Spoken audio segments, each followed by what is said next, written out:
Et voilà, j'ai donc pris le bus de Sapa direction Haijiang. Là, ça a pris une petite après-midi. J'étais parti à 2h. Je suis arrivé vers 21h à peu près. 5-6 heures de bus, 7 plutôt.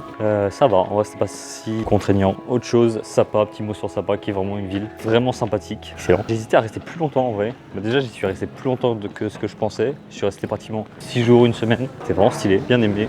Et de là, direction Haijiang à Sapa. J'étais resté, mais je me suis dit, si je reste trop longtemps dans certains endroits, t'es bloqué par le visa au bout d'un moment. J'ai 45 jours. Est-ce que j'y reste 45 jours? Je ne sais pas. J'ai quand même envie d'aller voir le sud du Vietnam. Pas trop envie de devoir me speeder pour rien au bout d'un moment. Si je reste trop longtemps dans le nord, et en plus le nord ressemble un petit peu à ce que j'ai pu voir déjà dans le nord du Laos, donc ici allez, il faut que je bouge. Du coup me voilà ici arrivé à Haijiang. Je suis arrivé en vrai 2 jours en fin de soirée. Du coup hier c'était vraiment ma première journée, là c'est la deuxième. Parce que ici donc c'est connu pour Haijiang Loop, là, un tour à moto un petit peu dans toute la région. Les gens viennent exclusivement pour ça.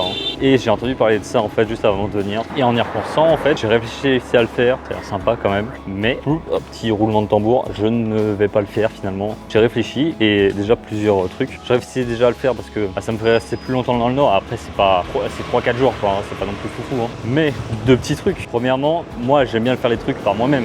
Donc tu loues une moto et tu te balades comme tu veux. Tu fais le circuit, voilà. Cependant, il y a des contrôles. Alors il faut savoir que dans beaucoup de pays de l'Asie du Sud, je pense que c'est un peu dans pas mal de pays, moi j'ai le permis international, donc qui est avec mon permis voiture, seulement mon permis voiture dessus. Et donc en France, avec seulement le permis voiture, on peut conduire des scooters sans problème. Ici, en cas de contrôle, ça ne marche pas, il faut un permis moto même pour conduire des scooters. Qui est une certaine logique. Hein. Pour le louer, t'as pas de problème, j'en ai loué plusieurs, j'ai pas eu de soucis, mais je me suis jamais fait contrôler.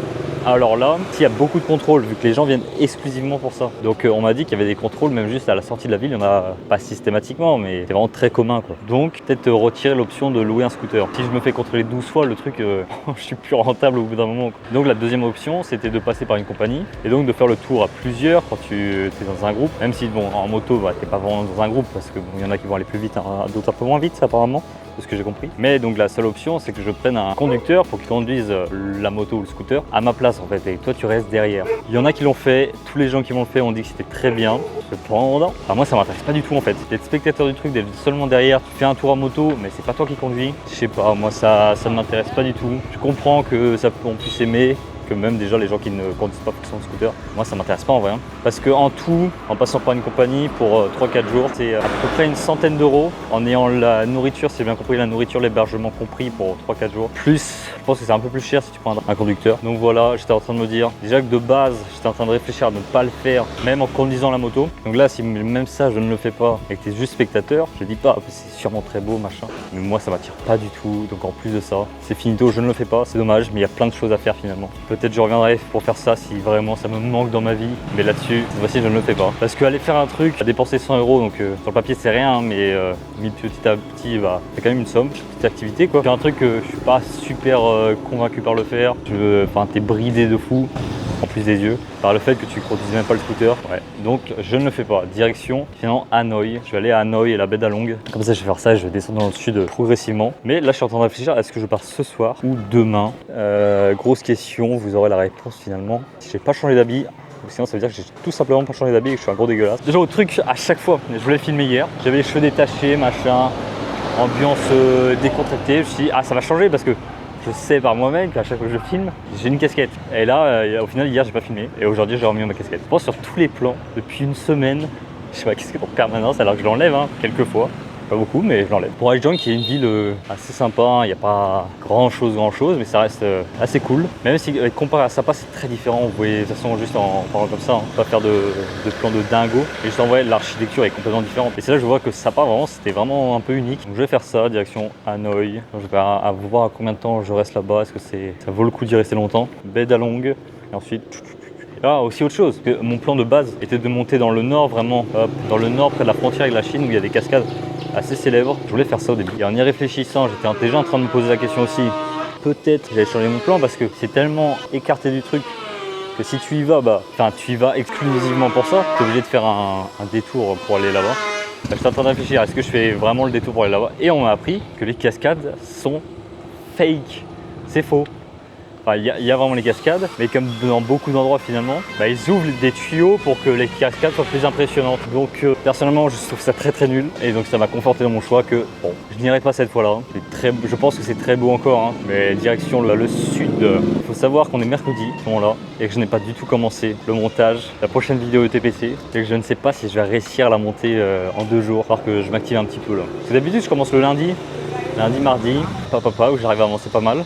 Et là, je n'ai pas commencé, vu que j'ai bougé, j'ai pris les bus et tout ça. Est-ce que la vidéo sortira ce vendredi? Réponse.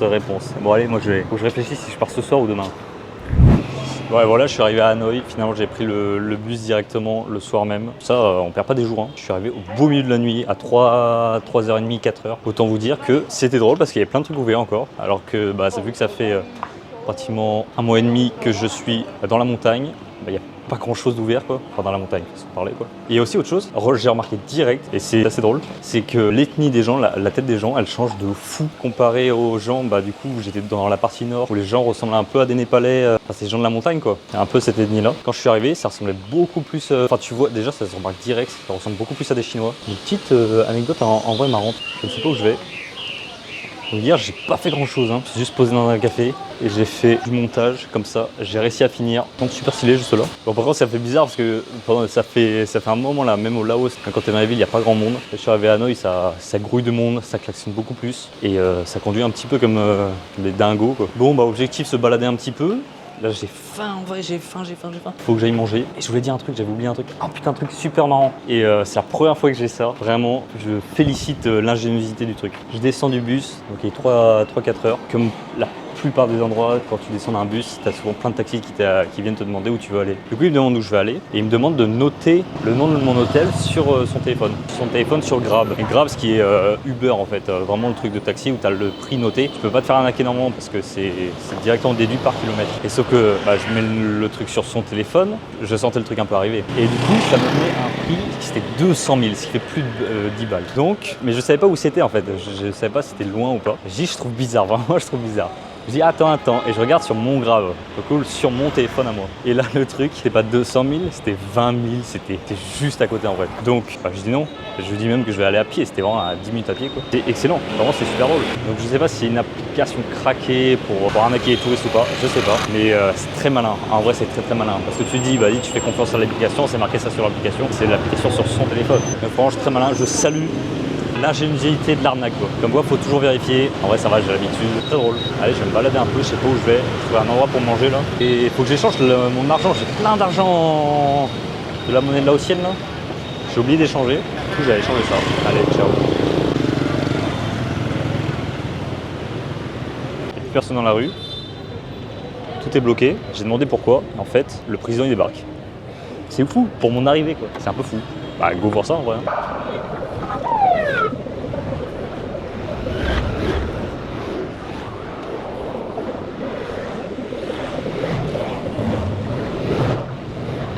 Voilà, en vrai, c'est intéressant de vous. Dégueu. Et merci au poteau qui m'a expliqué juste derrière. Je pense que c'était en rapport avec la Thaïlande, vu le nombre de... Ouais, c'est fou, là, il y a tout le monde qui bouge. Vu le nombre de drapeaux thaïlandais qu'il y avait à côté des drapeaux vietnamiens. Ah, c'est le sbeul, là. Oh, c'est le chaos, là.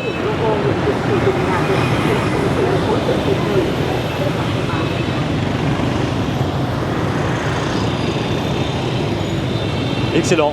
Bah ouais, c'était cool en vrai.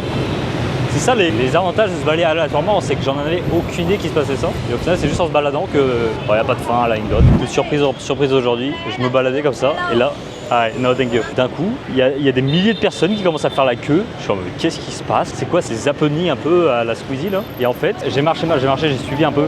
J'ai pas fait la queue, j'ai marché à côté. Et vraiment, ça a duré des petits kilomètres quand même. Il y avait beaucoup de monde. En fait, c'est pour un truc religieux. J'ai demandé à quelqu'un au bout d'un moment. Et c'est ouf, le nombre de gens. J'ai pas filmé, en fait, j'ai oublié. Il y avait beaucoup de gens. Il y avait beaucoup de gens. Et surtout que la queue n'était pas dans un sens. C'est que ça rejoignait vers le temple. Je suis parti voir la fin. C'est ouf, le nombre de gens. J'aurais dû filmer, je suis bête. Mais imaginez des milliers de personnes qui font la queue, quoi. Et vous avez l'image. Et il y a les gens, du coup, qui étaient avec ce truc, qui faisaient les barrières de sécurité pour pas que les gens viennent dans la queue. Mais c'était humain quoi, c'était des gens qui se tenaient la main, c'était marrant, ça distribuait de l'eau et tout.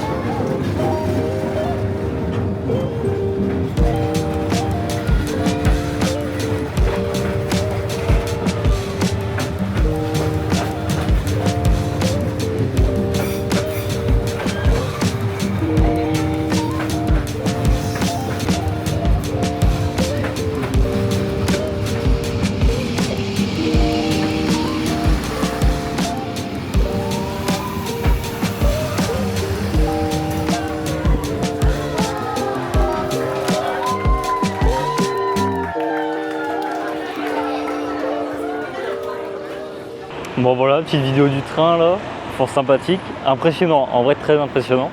Je ne m'attendais pas qu'il soit autant proche des gens quoi. Parce que les rails, il y a quand même un sacré espace quand le train n'est pas là. Sauf que bah ouais, mais le train n'est pas à la largeur des rails en fait, ce qui paraît logique. Il passe quand même très près. Hein. Donc en vrai, bon, petit truc à faire, sympa. Aujourd'hui, je fais quoi d'autre? Je suis allé voir le musée d'Ho Chi Minh. Ho Chi Minh, je pense que je prononce bien, pas trop mal. Et en vrai, très stylé à l'intérieur. J'ai pas filmé parce que je suis pas sûr que j'ai le droit de filmer. Il y a des trucs, je sais pas, dans le doute, on respecte la culture locale ici.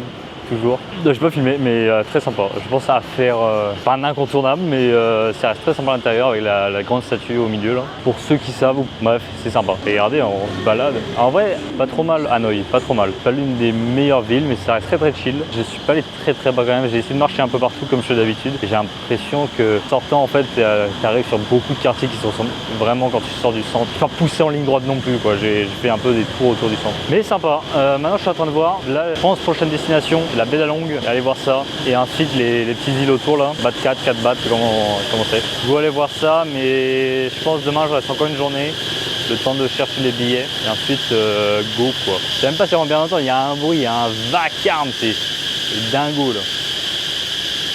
Et on va en parler. Les ATM, les DAB, sinon comme les distributeurs automatiques de billets. Une folie ici, putain, c'est insupportable, je suis devenu fou. Je suis devenu fou tout seul, j'ai essayé d'en chercher et donc il y a 3 banques différentes où ils ne prennent pas de frais. J'en ai fait, je vais en faire plus de 5 je pense. Alors, il n'y a plus de billets dedans, ça m'est arrivé 3 fois. Je suis arrivé à un, il n'y avait plus rien dedans, le bâtiment était vide en fait, il y avait un truc abandonné, le Google n'était pas à jour. Et il y a une fois où je suis revenu sur un sans faire gaffe, je devenais fou. J'ai craqué, je suis parti dans un où il y a des frais. Et ça va être la surprise sur mon compte en banque, combien de frais vont être appliqués. Bonne question. Ah ouais, ça m'a rendu fou hier soir. Voilà. Fin d'anecdote.